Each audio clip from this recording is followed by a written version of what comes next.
Olá pessoal, sou Carlos Polônio e nós vamos juntos nessa disciplina que é a comunicação empresarial. Nessa primeira competência, nós vamos falar sobre comunicação e o uso correto da comunicação através da língua portuguesa no ambiente de trabalho. Vamos juntos? Bom, a gente tem que falar da importância do idioma em que a gente fala para a atividade empresarial. E aí eu te pergunto, por que é importante me comunicar corretamente em língua portuguesa no ambiente de trabalho? Várias razões. Me fazer entender claramente, manter os clientes que a gente trabalha tanto para conquistar, fazer com que as pessoas com que trabalham com a gente permaneçam conosco, enfim, fazer com que a vida seja mais tranquila, clara e produtiva. Nós temos alguns pontos que a gente discutiu no caderno e você vai sempre voltar para ele para pensar. Um ponto é saber que na língua portuguesa e no ambiente de trabalho, a gente tem 3 grandes conceitos que você precisa pensar. O primeiro deles é linguagem. O que é a linguagem? A linguagem nada mais é do que esse sistema de signos, esse sistema de objetos que nós compreendemos, visualizamos algo e sobre esse algo que nós visualizamos você dá um sentido, um significado. Esses signos, que é objeto mais seu significado, juntos formam linguagens. Então, o que nós estamos fazendo aqui é uma expressão da linguagem. Eu estou falando para você, e isso é uma expressão da linguagem. Eu também posso fazer gestos. E esse meu gesto pode te indicar também, e é também uma linguagem. Um outro conceito importante é o da língua. A língua é o código, o sistema que eu utilizo para me fazer entender. Eu estou falando em língua portuguesa para você, e esse é o código que faz com que você compreenda o que eu estou te dizendo. E um outro conceito importante, a gente viu lá no fascículo, é o conceito de norma, que é o conjunto de regras que vão definir claramente como a língua e a linguagem são organizadas, fazendo a gente compreender e melhor entender como as coisas funcionam na linguagem. Eu coloquei um quadrinho, quero que você observe aqui, um quadrinho do Chico Bento. Olhem como eles estão conversando. O amigo dele chega e diz assim: "Oba, oba, plantando uma árvore nova, Chico. Essa aí é de quê?", diz ele. "De goiaba? De jaca? De manga?" E o Chico Bento olha para ele e diz: "Não, de esperança." Se você olhar para o quadro, a gente tem ali neste quadrinho os 3 conceitos.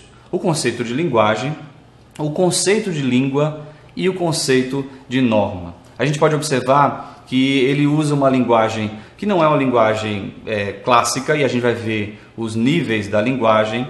É uma linguagem que usa gírias e usa expressões que a fala apresenta. Quando ele fala de goiaba, de goiaba, ele não usa a linguagem conforme aquilo que nós convencionamos chamar de norma. Na norma da língua portuguesa isso está incorreto. Ele fala plantando. Plantando também está incorreto. A gente fala plantando. Isso está incorreto. E outra coisa importante um signo importante que está apresentado aí é quando ele fala da árvore que ele está plantando agora. Ele está plantando uma árvore de esperança. Não existe árvore de esperança e você sabe disso. Mas, tendo visto a linguagem não verbal que você viu aí no desenho, aquele monte de árvores cortadas, o desmatamento, a gente pode entender que essa linguagem que ele está dizendo é o sentido figurado da esperança que plantar árvores vai gerar para o momento em que a gente vive de tanta devastação. Essa linguagem não verbal de plantar árvores como sinal de esperança é uma forma sígnica de a gente se expressar. Vamos em frente? Bom, a gente também tem esses níveis da linguagem que eu adiantei para vocês. E do ponto de vista social e linguístico, de como nós vivemos em sociedade e do ponto de vista da língua, da linguagem, da ciência que estuda a linguagem, que é a linguística, nós temos 3 grandes classificações para a linguagem. Primeiro, o nível culto. O nível culto é aquela forma de falar e de se expressar que é de alto prestígio, que as autoridades utilizam. É aquela que exige um certo grau de formalidade para ser dito, para ser falado, para ser comunicado. E outra é aquela dos documentos técnicos. O documento que você recebe de uma instituição pública ou privada, ele é sempre muito técnico. E isso é o que caracteriza o nível culto da linguagem. Um segundo nível é o nível popular. O nível popular é a forma espontânea de se comunicar, né? É aquela forma descontraída, a que você fala com seus colegas. Essa forma descontraída a gente chama de nível popular da linguagem. A gente usa a entonação para querer dar destaque para alguma coisa, e isso é o que caracteriza o nível popular da linguagem. O intermediário entre as duas é o que nós chamamos de nível comum da linguagem. É quando a gente foge da formalidade, mas também não se expressa como popularmente se faz. A gente não usa as gírias que o nível popular usa, mas foge também aquela formalidade, aquela rigidez que o nível culto compreende. Nesse nível comum, nós temos aí uma compreensão que é dada a partir dos doutores. Quem é doutor nas ciências pode entender, mas também aqueles que não têm acesso a toda a regra formal da linguagem. Todo mundo tem acesso, é o que nós chamamos de nível comum da linguagem. Bom, eu coloquei 2 quadrinhos que eu queria que você desse uma olhada. Os dois exemplificam os níveis de linguagem que a gente está trabalhando. Primeiro, o Calvin vai dizer assim para o pai: quero andar de cavalinho, diz ele para o pai. E o pai diz para o Calvin assim: estou ocupado, Calvin. Aí o Calvin vai fazer uma reflexão para o pai dele e diz assim: sabe, papai, não demorará muito tempo até que eu cresça. Um dia você acordará e se perguntará pelos anos que se passaram. Continua Calvin.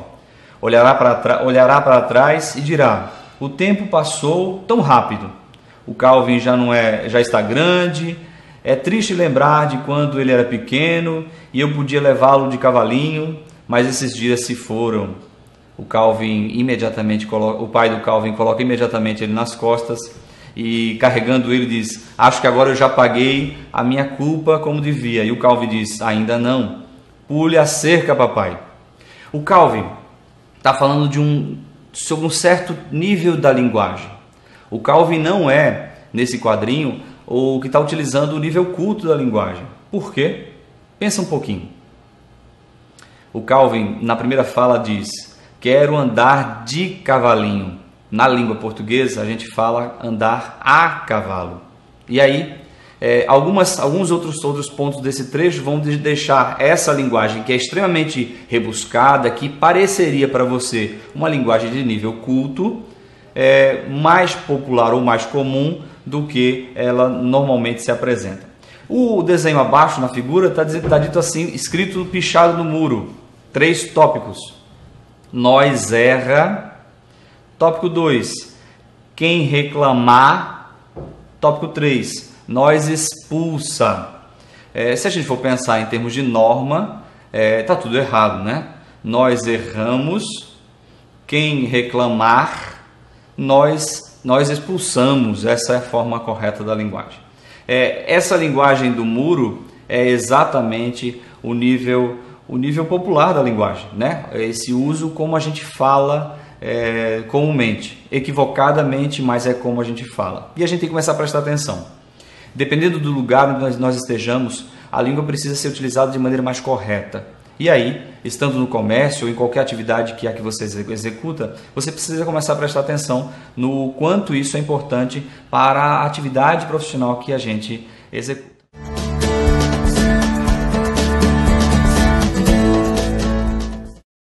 A comunicação nada mais é do que a transferência de significados entre as palavras, entre as pessoas, né? Eu dou para algo, para um objeto, para uma coisa, um sentido, um significado, e comunicar significa transferir para essa outra pessoa, aquele alvo da minha comunicação, o sentido que eu compreendo por isso. Como nós vivemos em sociedade, esse processo de comunicação é algo que funciona todos os dias. Nós colocamos placas para sinalizar algo, nós escrevemos cartas e dizemos o que queremos para as pessoas, e isso é comunicação. Essa transferência de significado é comunicação.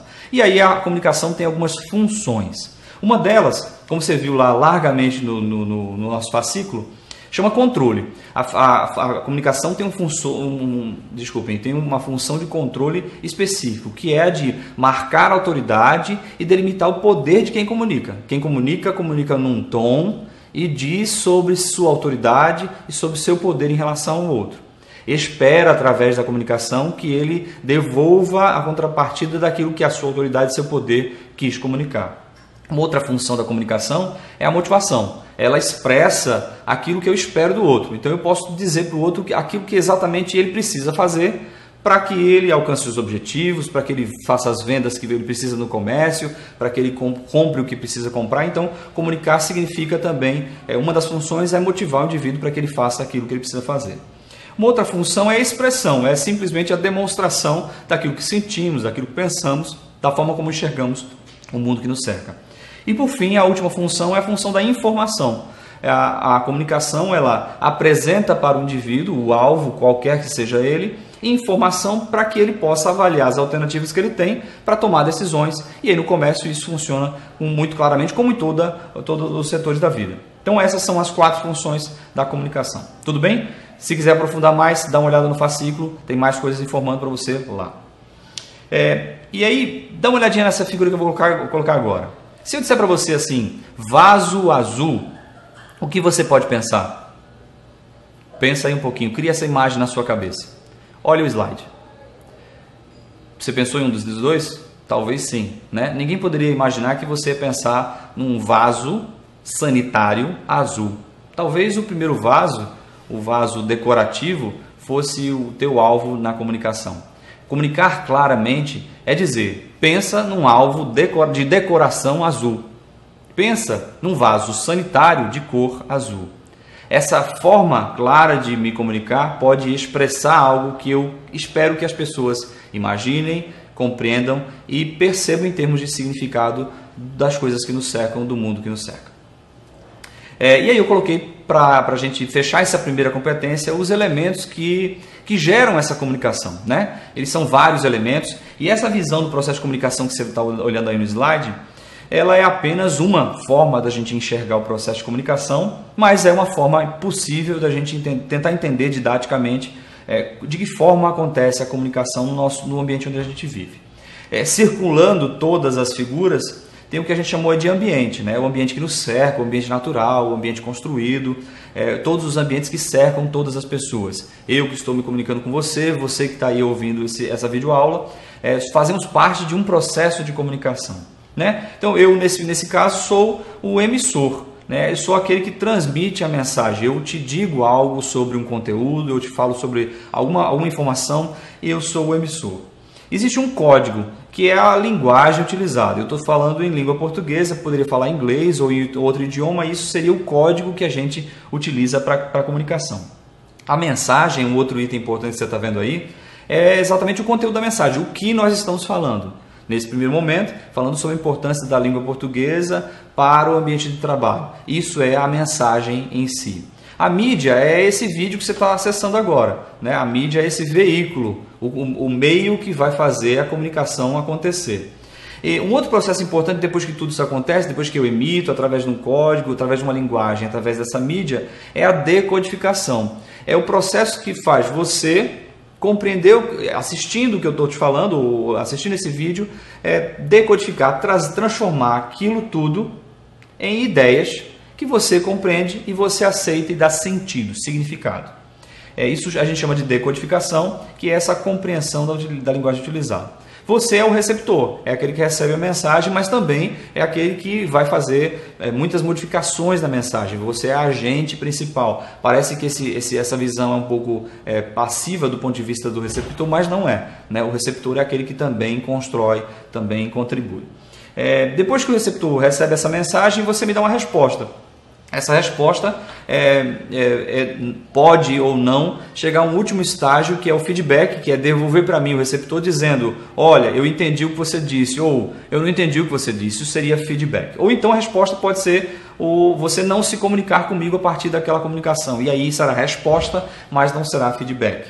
Apesar de que, se a gente for pensar, quando você não me dá uma resposta, isso também gera um feedback para mim, pensando, por exemplo, que você não entendeu exatamente o que eu quis dizer. No meio de todos esses elementos, tem um importante que nem sempre a gente pensa na sua importância, que é o ruído. Em todos os momentos desse processo de comunicação, há ruídos. Ruído não é só barulho, barulho também é ruído. Mas os ruídos são aquilo que você pensou em dizer e não disse, aquilo que você acreditou entender, mas não entendeu, é aquela palavra que estava lá na mensagem que você simplesmente não entende o que é e também não procurou saber o que era. É aquela falha que teve na comunicação e que atrapalhou o entendimento. Ruídos são várias coisas que acontecem no nosso meio. E aí a gente coloca aqui exatamente o que a gente disse. O emissor é aquele que transmite a mensagem, o receptor é aquele que recebe, a mensagem é o objeto dessa comunicação, o código é esse conjunto de sinais, de signos, aquelas coisas que nós damos sentidos, e esse objeto tem significado para mim neste sentido, e aí eu comunico para você isso. A codificação é a conversão daquilo em ideias, o canal é o meio, o veículo, como a gente disse. A decodificação é a forma como você percebe e interpreta a comunicação. E a resposta, o feedback, é essa reação do receptor ao objeto que é a nossa mensagem. E o ambiente é esse contexto todo onde a gente está inserido, e ruído é aquilo que interfere na forma como nos comunicamos. Ok? Nos vemos na próxima competência. Um abraço a todos, até mais.